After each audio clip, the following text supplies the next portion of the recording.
Queer News and Journalism is a Gay 45 original podcast published every week on Thursdays, where we come together to comment the topics in the weekly queer news published by our newsletter, The Nine. Subscribe on gay45.com to get the latest news every week. Welcome, deeply curious listener, to the Deep Dive. So today we're grabbing a really fascinating snapshot of global queer life. We're pulling insights straight from the latest BHE9 Plus Day queer news, dated July 23rd. And our mission really for this deep dive is to properly dig into the diverse stories from Gay 45. We want to uncover those, truly important insights and maybe a few surprising facts along the way. We're aiming to give you a shortcut, basically, to being genuinely well-informed about the complex, vibrant, and, sometimes incredibly challenging landscape of queer politics, culture, and human rights worldwide. Absolutely. And, it's more than just the headlines, right? This deep dive is about helping us all piece things together. We'll hopefully reveal some patterns, connect events that might seem totally separate, and really encourage you to think critically about what all these developments mean for the queer community, not just locally, but on a global scale, seeing the connections. Okay, let's just jump right in then, because sometimes, the stark realities are where we have to begin. We've got a story out of Haiti. Honestly, it's a truly horrific alleged homophobic attack. Happened July 14th in Cordier-Morin. A 17-year-old, Jeffrey Vell, was allegedly stabbed by his own mother. It seems it was during an argument about his sexual orientation. Oh, that's awful. Yeah, he's got a severe hip wound, still in the hospital. Said his mother. She's been detained by the Protected Areas Security Brigade, the BSAP. And what's particularly chilling about this, the context here is crucial. This alleged attack happened right after Haiti took a major step backward legally. There was a clause, you see, that would have classified homophobia as an aggravating factor in violent crimes. And it was actually removed from the country's new penal code. Removed? Wow. Yeah. So just as legal protections are being weakened, something like this happens. It's just a brutal reminder of how government actions or, lack of action can have immediate, terrible consequences for individuals. Thankfully, Johnny Clerget, an advocate from Arc-en-Ciel Haiti, he confirmed Jeffrey's recovering, which is some relief. But that underlying vulnerability, it's still very much there. It's just heartbreaking. And, while Jeffrey is recovering, thank goodness, we have to face the fact that others are still in grave danger elsewhere. Let's shift our attention to Congo. LGBT plus activists there, like Alphonse Migo of ALCIS, they're sounding a really serious alarm. They're reporting a dramatic rise in violence against queer people in eastern Congo, specifically in areas controlled by the M23 rebels. This has been escalating since February 14th. And these aren't just vague warnings. We're talking specific, terrifying incidents. Exactly. Like on July 10th, a home sheltering trans residence in Bukavu was completely ransacked. And even worse, 3 transgender women were abducted back on April 22nd, and they haven't been seen since. It's terrifying. And what makes this situation even more disturbing, frankly, are these allegations of direct collusion between conservative churches and the M23 forces. Mexico alleges that some pastors are actually paying M23 rebels reportedly $100 to carry out these attacks. He literally said, for $100, the rebels are willing to kill anyone. $100. That's just unbelievable, depraved. It really is. And while there was that peace deal signed between Rwanda and the DRC in June, the M23 rebels weren't part of it. They still control large areas. So this really shows how local conflicts can create these uniquely dangerous situations for queer people, especially when there's this alleged financial incentive for violence. The ICC, the International Criminal Court, is investigating war crimes there, as they should be. Devastating. Okay, so from direct violence, let's look at another kind of threat. Yeah. Governmental rejection of rights. This time, Madagascar. They recently had their Universal Periodic Review at the UN in Geneva, where other countries examine their human rights record. Madagascar basically rejected key UN recommendations, specifically calls to combat hate speech and to equalize the age of consent for all sexual orientations. They said no. Right. They accepted a lot of recommendations, 178 out of 235, but the crucial ones, protecting queer rights, rejected. A reason they gave. Customs. They cited customs, which, as you can imagine, advocacy groups like Queer Place and Madagascar LGBT Plus are calling out. They see it, rightly I think, as a failure of constitutional guarantees. Basically, a pretext for inaction. When a government uses customs to deny rights, it leaves people vulnerable. Exactly. It leaves LGBT plus individuals totally exposed to violence and impunity. It undermines their own constitution. Though it's worth noting, countries like Spain, Switzerland, and Iceland did push for those recommendations, so there is international pressure. And these policy decisions, these rejections, they hit real people. Which brings us to the case of Andrew Hernandez Romero. It's quite shocking. He's a gay Venezuelan makeup artist. He was actually released from El Salvador's notorious CECOT prison, the Supermax prison, as part of a U.S.-Venezuela prisoner exchange. Okay, so he was released. Yes, but here's the truly baffling part.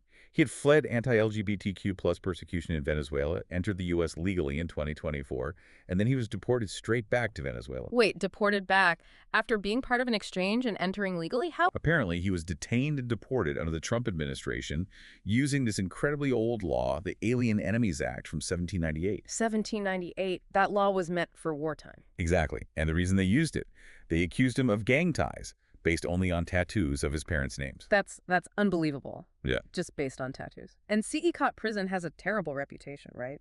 Allegations of torture, anti-LGBTQ plus abuse. Widespread allegations, yes. Advocacy groups are furious, calling it a massive breach of due process of international law. It just shows how precarious things are for queer asylum seekers, even when they follow the rules. And Gay 45 has been covering this specific case, which really underscores how vital queer journalism is in shedding light on these complex, often hidden injustices. Absolutely vital. Okay, one more instance of state action impacting the community, this time in Malaysia. Police raided what they called an alleged LGBT dinner gathering in Kelantan. The police chief defended it, Datuk Mod Yusof Mamat, saying it was intelligence-based and for public safety. But, and this is a big but, the Malaysian AIDS Council immediately pushed back.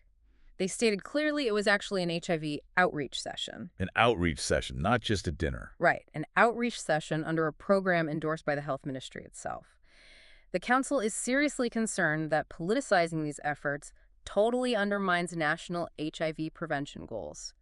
20 people were detained. And get this, they seized condoms and HIV medication. Seized medication, that's counterproductive, doesn't even begin to cover it. Exactly. Critics are worried this will just push vulnerable communities further into the margins, disrupt vital health services. It raises huge questions about what public safety really means in that context. It seems more like prejudice-driving policy. It really does. Yeah. Okay, wow, we've covered some really tough ground there.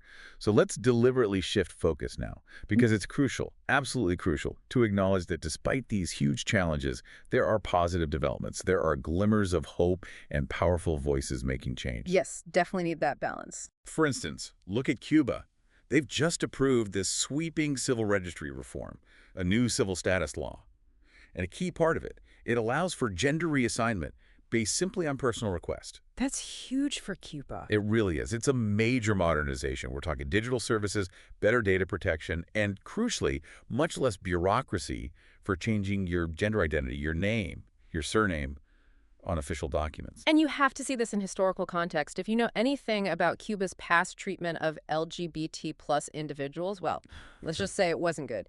Imprisonment, labor camps under Fidel Castro. A very dark history. Or very dark history. So for Cuba to make this kind of progressive leap, allowing individuals to affirm their identity without jumping through impossible hoops, that signifies a really profound shift, a reevaluation of rights and autonomy. It's genuinely remarkable. What a turnaround indeed. Okay, from legal reform, let's look at cultural visibility, sometimes in unexpected places. Uniqlo? A big Japanese fashion brand. They launched a new Pride collection in Germany. Berlin, Hamburg, Cologne, and they worked with a Hamburg-based artist, Binta. What's interesting is the style.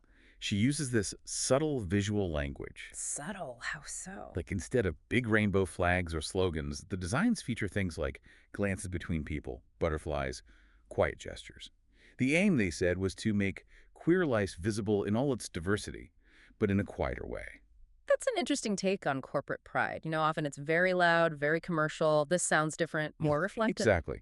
And they did make a donation, €5,000 to Lambda, a queer youth group. Which, let's be real, is pretty small change for a giant like Uniqlo. True.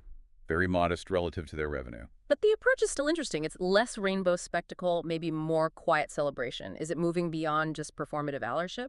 Maybe. Yeah. It suggests trying to normalize queer identity in a different, perhaps more integrated way. Finding visibility in the everyday. That's a really good point about normalization. Okay, speaking of impactful voices, former President Barack Obama, he recently appeared on the IMO podcast, you know, the one Michelle Obama co-hosts with her brother. Oh, yeah. What was he talking about? The episode was about raising emotionally intelligent men, and he reflected on having diverse role models growing up. He specifically mentioned a gay professor he had in university. He said this professor really made an impact and would, quote, call me out when I started saying stuff that was ignorant. That's powerful, just that personal anecdote and his larger message, right? About empathy, kindness, the need to diversify your social circles. That's how you build acceptance, especially for queer youth. It reminds us that change isn't just laws, it's culture, it's personal understanding.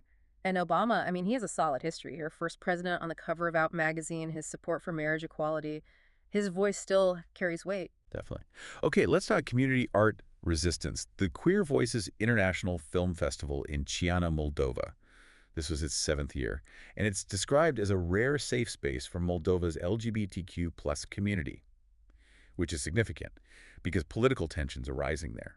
It ran July 10th to 13th in this cool venue, a former museum turned art hub, but under heavy security. Heavy security tells you a lot, doesn't it? And this festival, it had backing from the Dutch Embassy, Moldova's National Film Center, Denmark's New Democracy Fund, organized by Moldocs. They showed films like a Brazilian one, This is Ballroom. They had performances like from a newly formed queer choir. Imagine the power of that, creating queer art and community space despite the security presence. Yeah, incredible resilience. And you have to connect it to the wider political climate. Moldova has elections coming up in September. There's rising anti-LGBTQ rhetoric, especially from pro-Russian groups. And just days before the festival started, Transnistria, that breakaway region, they actually criminalized LGBTQ propaganda, basically copying Russia's playbook. Wow, so this festival wasn't just showing movies. Not at all. It was a profound act of visibility, of resilience, of resistance, really, in a very challenging environment. Art as defiance. Absolutely. And speaking of community action, Gay 45 also highlighted another great story recently. The headline was, After 27 Years, Dublin's Dykes March Again, by Nicole Lee. Just that headline tells a story of resurgence, doesn't it? It really does. Powerful. Okay, let's shift gears slightly. Let's dive into some of the great cultural recommendations from Gay 45 this week. Because, it's not just hard news, it's also about queer creativity and intellect. First up, the must-read from GA45. Our editor-in-chief, Jude Jones, interviewed Dr. Victoria MacLeod. She's the former master of the British High Court of Justice. Oh, right. The first trans person to serve as a Supreme Judge in the UK? That's incredible. Exactly. That interview. Definitely one to check out on gay45.com. Essential reading. Okay, film of the week. If you were a fan of Lost of Spookies. Which was brilliantly weird. Totally. Then you need to see Phantasmus. It's Julio Torres' new series. It's described as absurd and silly and funny. Torres plays a version of himself wandering NYC looking for a lost earring. Okay, that sounds perfectly Julio Torres. Right, and he runs into all these bizarre characters. The guest stars are amazing. Steve Buscemi, Emma Stone, Ziwi, Paul Dano, Bowen Yang, Aidy Bryant. Wow, that's a lineup. It sounds like a fantastic, quirky ride, really leaning into that unique, queer, surreal sensibility. Ah. Next, book of the week, ASL by Jean Thornton. This one is apparently the queer book to watch for 2025. It's already generating buzz. Okay, tell me more. ASL.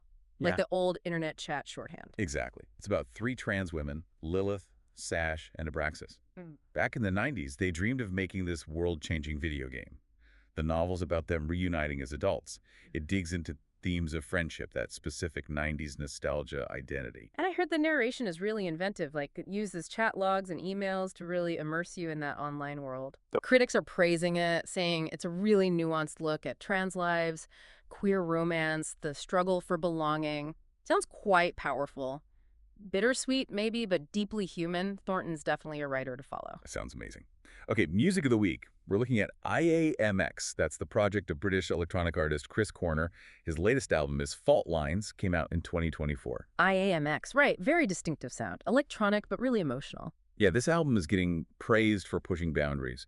Experimental sounds, raw emotional depth.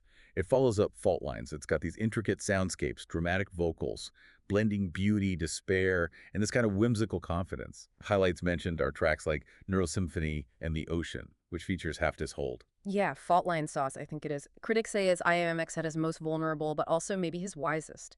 Exploring trials, neuroses, but also this idea of radical self-love. It sounds intimate, but still theatrical, which is very IAMX. Definitely an album for deep listening. Sounds intense and beautiful. And finally, let's wrap up the cultural section with the quote of the week. This one is from Lee Edelman, and it's quite profound. Queerness, even when transvalued by those who assume it as an identity, implies a disturbance of order, a nonconformity to prevailing logic or law, a glitch in the function of meaning. Wow, a glitch in the function of meaning. That really makes you think, doesn't it? Especially after everything we've just discussed. It really does. Okay, so we've covered a huge amount from, devastating human rights issues to subtle fashion choices, major legal shifts to vibrant festivals, and all this amazing art. And it's worth remembering, Gay 45 also has that whole section on conversation starters, cooking, fashion, and games. It really drives home how queer experiences weave through all parts of life. Yeah, it's not just the big P politics or the trauma narratives. It's also about the everyday, the culture, the joy, the connections. And speaking of connections, there was that piece mentioned from the New York Times, how the gay rights movement radicalized and lost its way, putting that alongside everything else we've discussed today. From Haiti to Cuba to Uniqlo. Right. It makes you ask, what can the history of the movement teach us about this complex global landscape we're seeing right now? Are there lessons from its past, its radical roots, its shifts that help us understand the path forward? That's a crucial question. And then, Gay 45 also includes those lovely little bits of life, like tips on hardware stores in France, or hair care for swimmers, or exercise for anxiety, bless the NYT puzzles. Spelling bee, yes. It's all part of the fabric, isn't it? The struggle, the joy, the politics, the personal, the wordle. It's all woven together in queer life. So when you, our listener, look at this sheer diversity, the horrific violence in Congo, the government rejection in Madagascar, the breakthrough in Cuba, the quiet visibility of Uniqlo, the defiant festival in Moldova, all happening at the same time, what really stands out to you? It forces you to grapple with just how incredibly multifaceted the global queer experience is today. There's no single story. Not at all. It's this vast, complex tapestry. Struggle, yes, but also immense joy, resilience, creativity, transformation. So we really invite you to just sit with that complexity. And maybe here's a final thought to chew on as you go. Considering these subtle forms of visibility, like that Uniqlo collection, alongside the really intense political and human rights battles we talked about, how do these different kinds of efforts, the quiet and the loud, collectively shape the future? Is that quiet celebration ultimately as powerful in its own way as the loud protest? Something to think about? Next week, more news, hopefully better news. You can also listen to any of our articles. Visit gay45.com to read more quality journalism. Thank you so much for joining us on this deep dive. Yeah, thanks for listening. And please keep exploring these vital topics on your own.